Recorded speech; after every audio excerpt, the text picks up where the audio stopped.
الس یه قهرمانی. همین الان با فرزادم صحبت میکردم. بچه من لای خودم که اینطوری فکر نمیکنم. هنوزم از من دلخورم. با بچه محلایی که قبلا حال میکردم حالا دیگه تحویلم نمیگیرم. خب چی کار میخوای بکنی ها؟ اون رایدر عوضی اون رفیقم هم بود و من کشتمش. ببینم سی جی، من چرا نتونستم دوره دبیرستان رو تموم کنم؟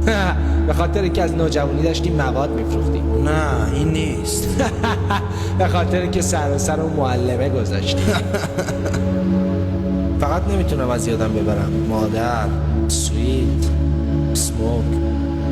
نمیتونم فراموششون کنم. سخت نگی، تو داری احساساتی میشی. من تو کار خوبی کردی.